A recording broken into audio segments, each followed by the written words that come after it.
center, and you can control the game. We may have heard that it's important to control the center and develop our pieces as close to the center as possible, but what exactly does this mean? The center squares are e4, d4, d5, and e5. A popular as well as strong opening move for white is to play e4. White moves a pawn directly in the center, controlling the d5 and f5 squares in black's territory, and it also opens up lines for white's light-squared bishop and queen to quickly enter the game. A good response for black is to play the same move, e5. By controlling the center, both sides prevent enemy pawns from entering their territory. If white tries to force two pawns in the center with d4, threatening black's pawn on e5, it's important for black to break up white's pawn center with e takes d4. When white's dreams of taking over the center with pawns have been shattered, so black should not have any serious problems in the opening. Is the center really that important to control? What happens if black wants to move pawns on the edge of the board, such as a6?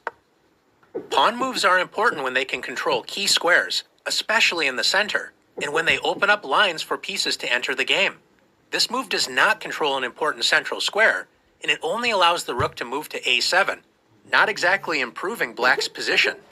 Since black does not want to control the important center, don't be shy. Let's take this. More importantly, black's knight doesn't have any safe squares, so white can attack this poorly placed piece with b4. If black does nothing, white will simply win a piece. So after knight c4, black's knight has already moved 3 times, and white can now develop a piece and win the knight with bishop takes c4. Black is in serious trouble, but should at least try to prevent white's central pawns from advancing with d6. Instead, black plays knight f6. Knights love to be close to the center of the board, but you have to prevent enemy pawns from attacking them. Since black has not controlled the center with pawns, how can white gain space and attack black's knight? That's right, once again by advancing a center pawn with e5.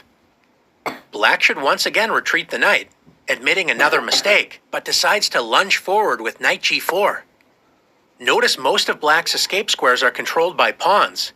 Even black's pawn on h6 prevents a potential knight retreat. How can white win more material? If you found h3, nice work. If black takes the e5 pawn, white simply captures it with the knight on f3.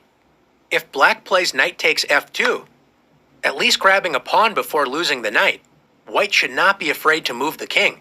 Let's win material with king takes f2. By controlling the center with pawns and actively developing pieces toward the center, white took advantage